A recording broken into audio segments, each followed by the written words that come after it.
Hello बच्चों, स्वागत है आपका।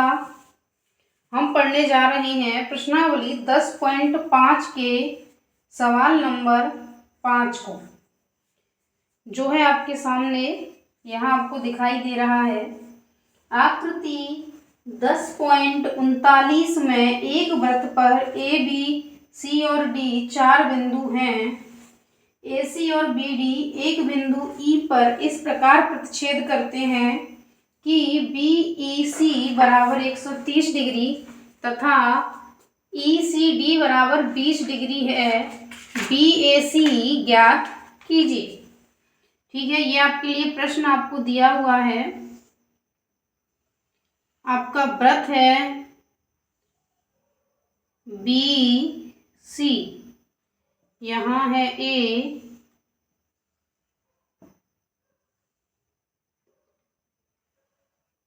डी, ई 130 और 20। क्या ज्ञात करना है आपको? B A C, B A सी, ये वाला कोण आपको ज्ञात करना है। ठीक है बच्चों, अब देखिए, एक प्रमेय हमने पढ़ी थी, हम उस पर चलते हैं। यहाँ से शुरू करते हैं सवाल करना। एक ही वृत्तखंड के कोण समान होते हैं।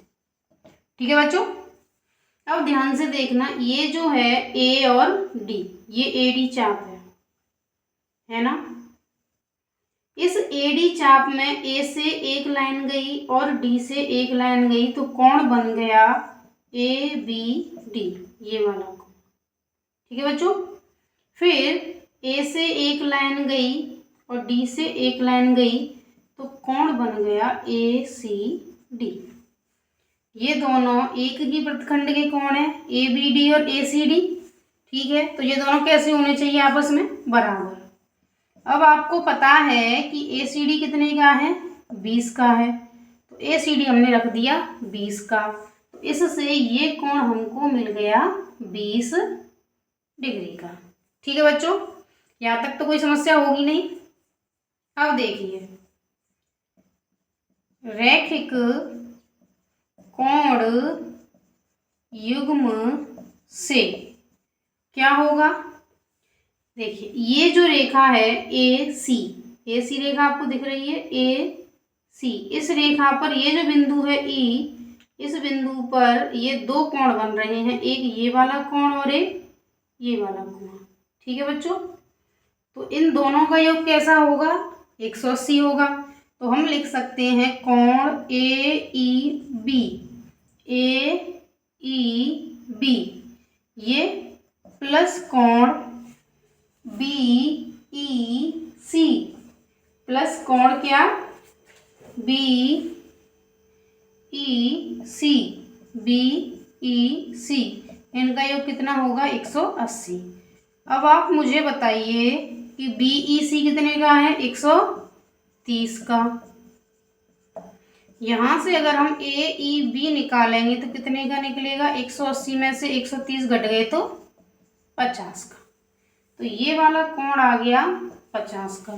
ठीक है बच्चों, अब देखिए, एक त्रिभुज आपको दिखाई दे रहा होगा ए बी ई, ये वाला त्रिभुज आपको दिखाई दे रहा है।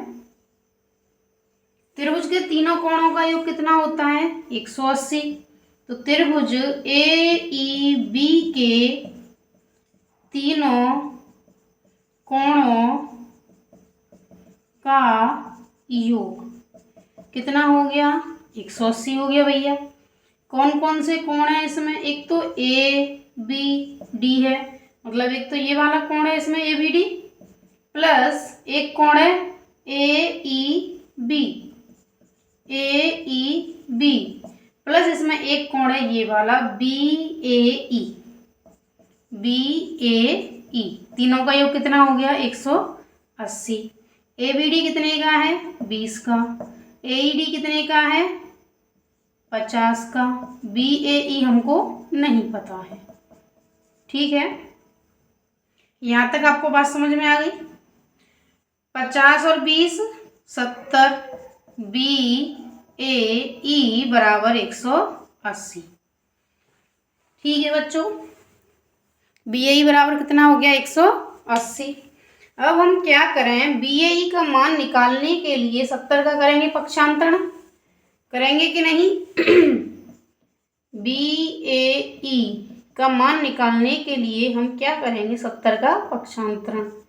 तो BAE बराबर आपका आ गया 110। अब एक बात समझिए, ये जो BAE है, यही लाइन तो आगे तक C तक जा रही है, यही जा रही है ना, तो इसी को हम BAC कह देंगे, जो आ जाएगा 110 का। तो हमारे पास BAC की वैल्यू आ गई कितनी? 110। ठीक है बच्चों, चलते हैं नेक्स्ट प्रश्न पर। प्रश्न नंबर 6 आपके सामने है। ABCD एक चक्रीय चतुर्भुज है जिसके विकर्ण बिंदु E पर प्रतिच्छेद करते हैं। यदि DBC 70 डिग्री, BAC 30 डिग्री हो तो BCD ज्ञात कीजिए। पुनः यदि AB बराबर BC हो तो ECD ज्ञात कीजिए। तो चलिए चित्र बना लेते हैं। आपको दिया हुआ है एक वृत्त। वृत्त क्या है? इस तरीके से एक वृत्त दिया हुआ है। आपको दिया हुआ है एक वृत्त, ये हो गया आपका वृत्त। ठीक है बच्चों, इसमें एक बना हुआ है चतुर्भुज, क्योंकि वो चक्रीय चतुर्भुज है तो उसके चारों जो कोने हैं, सिरे हैं, वो वृत्त की परिधि पर स्थित होंगे। तो ये जो है उसका नाम है ABCD। फिर इसके विकर्ण हैं, एक विकर्ण और दूसरा विकर्ण। ये विकर्ण E बिंदु पर प्रतिच्छेद करते हैं। इसके बाद आपको प्रश्न में दिया हुआ है DBC, DBC ये वाला कोण 70 का। इसके अलावा BAC ये वाला कोण आपको दिया हुआ है 30 डिग्री का। साथ ही आपको दिया हुआ है AB बराबर है BC के। ठीक है, तो सबसे पहले हमें ज्ञात क्या करना है? हमें ज्ञात करना है BCD बराबर क्या है, और हमें ज्ञात करना है ECD बराबर क्या है। BCD ये पूरा कोण, ECD ये आधा कोण। ठीक है बच्चों, दो चीजें हमको ज्ञात करनी है, ये पूरा वाला कोण C का ही और ये आधा वाला कोण C का ही, ये हमको ज्ञात करना है। ठीक है, तो अब देखिए हम जानते हैं, इधर से हम शुरू कर देते हैं। क्या जानते हैं हम? एक ही वृत्तखंड के कोण समान होते हैं। ठीक है बच्चों, एक ही वृत्तखंड के कोण कैसे होते हैं? समान होते हैं। इधर आप देखिएगा, जब एक ही वृत्तखंड के कोण समान होते हैं तो क्या होगा? DAC, इसको देखना आप, DC को, ये जो रेखाखंड आपको दिख रहा है, ठीक है, इसके एक सिरे से लाइन गई है इधर और एक सिरे से लाइन गई है इधर। ठीक है, एक कोण बन गया, कोण DAC बन गया। ठीक है, इसी के एक सिरे से लाइन गई है इधर और एक सिरे से लाइन गई है इधर, तो दूसरा कोण बन गया DBC। ठीक है बच्चों, इसी जो रेखा है इसका एक ही वृत्तखंड है ऊपर वाला। इस वृत्तखंड के सिरे से एक तो ये वाला कोण बन रहा है और एक ये वाला कोण बन रहा है। तो ऐसी स्थिति में जो दोनों कोण होंगे वो कैसे हो जाएंगे? बराबर हो जाएंगे। तो DAC की वैल्यू कितनी आ गई? 70 आ गई। ठीक है बच्चों, अब आप देखिए डी ए बी पूरा कोण में बात कर रही हूँ, तो ये किस किस के योग के बराबर है? इस 70 के और 30 के दोनों को जोड़ के ही तो बनेगा। तो हम इस डी ए बी को लिख लेंगे D A C plus B A C. D A C 70 का है, बी ए सी 30 का है, मिलके हो गया 100। ठीक है बच्चों, अब आप देखिए हम जानते हैं कि चक्रीय चतुर्भुज के सम्मुख कोणों का योग कितना होता है? 180। तो इस पूरे का और इस पूरे का योग कितना हो जाएगा? 180। तो हम लिखेंगे चक्रीय चतुर्भुज के सम्मुख कोण संपूरक होते हैं। इसका मतलब क्या हो गया कि चक्रीय चतुर्भुज के सम्मुख कोण जो होते हैं उनका योग 180 होता है। तो D A B plus B C D, D A B पूरा कोण, बी सी डी पूरा कोण, दोनों का योग हो गया 180। डी ए बी तो हमने निकाल लिया है 100 का, ये है बी सी डी, ये है 180। तो बी सी डी की वैल्यू जब हम ज्ञात करेंगे तो 180 में से घटा देंगे 100, तो आ गया हम पे 80। ठीक है बच्चों, तो बी सी डी बराबर कितने का आ गया? 80 का हमको आ गया। ठीक है, यहाँ तक कोई समस्या नहीं होनी चाहिए। अब इस चित्र को मैं थोड़ा सा साफ कर लेती हूँ जिससे आपको सवाल का अगला हिस्सा भी समझ में आ जाए कि अगले हिस्से में क्या हुआ है। अगले हिस्से में आपको दिया हुआ है जो चक्रीय चतुर्भुज है, इस चक्रीय चतुर्भुज की जो दो भुजाएं हैं वो आपस में बराबर हैं। ठीक है बच्चों, ये ए बी सी डी दिया हुआ है, ये भुजा और ये भुजा आपस में बराबर है। ठीक है ना, ये कोण 30 का है और ये पूरा कोण हमने अभी निकाल लिया है 80 का। ठीक है बच्चों, अब आप ध्यान से समझिए कि ये भुजा जब आपस में बराबर होगी तो हम जानते हैं कि किसी त्रिभुज की बराबर भुजाओं के सामने के कोण कैसे होते हैं? बराबर होते हैं।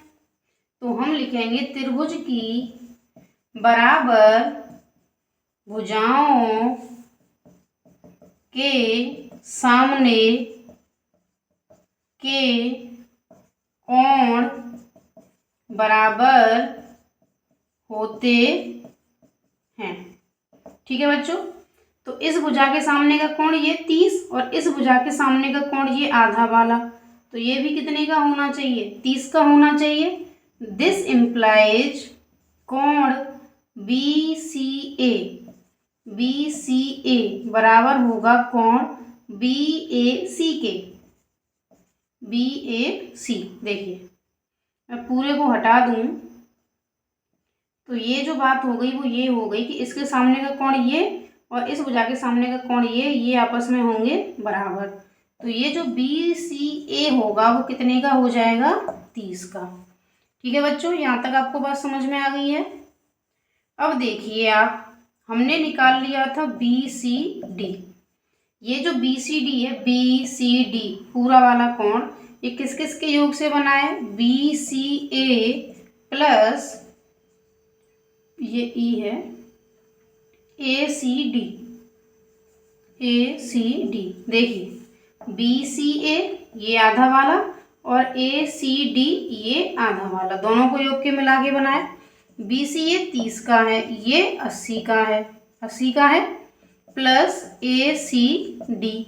अब अगर हम ए सी डी की वैल्यू ज्ञात करेंगे तो हम 30 का पक्षांतरण करेंगे, तो 80 माइनस 30 बराबर कोण ए सी डी। 80 में से 30 गए तो कितना बचा? 50। लेकिन हमको ए सी डी तो निकालना नहीं था, हमको ए सी डी नहीं निकालना था, हमको निकालना था ई सी डी। तो बात तो वही हो रही है, एक ही लाइन पे ए है, उसी लाइन पे ई है, उस पे जाके सी है, तो इसी को हम क्या कह देंगे? ई सी डी बराबर 50 डिग्री। ठीक है बच्चों, अब चलते हैं नेक्स्ट प्रश्न पर। 7वां प्रश्न आपके सामने है, यदि एक चक्रीय चतुर्भुज के विकर्ण उसके शीर्षों से जाने वाले वृत्त के व्यास हों तो सिद्ध कीजिए कि वह एक आयत है। सबसे पहले हम बना लेते हैं चित्र। आपको दिया हुआ है एक चक्रीय चतुर्भुज इस तरीके से, ये वृत्त है और इस वृत्त के अंदर एक चक्रीय चतुर्भुज दिया हुआ है ए बी सी डी। इसके विकर्ण हैं इस तरीके से और ये आपस में काट रहे हैं ओ पर। प्रश्न में दिया हुआ है वृत्त चक्रीय चतुर्भुज है, साथ ही आपको दिया हुआ है विकर्ण इसके शीर्षों से जाने वाले वृत्त के व्यास हैं। मतलब ये जो है ये केंद्र है, ठीक है, ओ केंद्र है। तो आपको दिया हुआ है ए बी बराबर ए सी बराबर बी डी। ये बराबर क्यों है? क्योंकि ये जो विकर्ण है ना ये व्यास हैं और वृत्त के व्यास कैसे होते हैं? बराबर होते हैं। व्यास तो बराबर ही होगा ना, त्रिज्या बराबर होती है। तो अब हमें देखना है सिद्ध क्या करना है। सिद्ध हमको करना है ए बी सी डी एक आयत है। ये हमको क्या करना है? सिद्ध करना है। ठीक है बच्चों, अब हम ले लेते हैं उपपत्ति। उपपत्ति में देखिए कि मुझे ये बताइए, ये ए बी, ये बी डी और ये ए सी क्या है? व्यास है। ठीक है, इसका मतलब ओ इनके केंद्र पे होगा।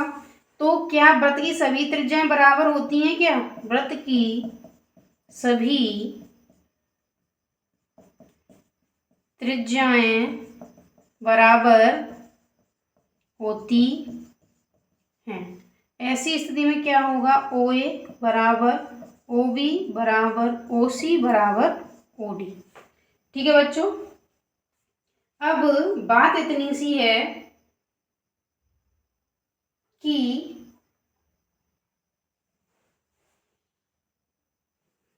अब देखिए हम दो त्रिभुज ले सकते हैं, त्रिभुज ए ओ बी तथा त्रिभुज ए O B C O D में। देखिए बच्चों, ए ओ या ओ ए बराबर ओ डी मान लो आप, या एक सेकंड मैं इसको ऐसे लिख देती हूँ, ओ ए बराबर ओ सी। ठीक है, त्रिज्या है।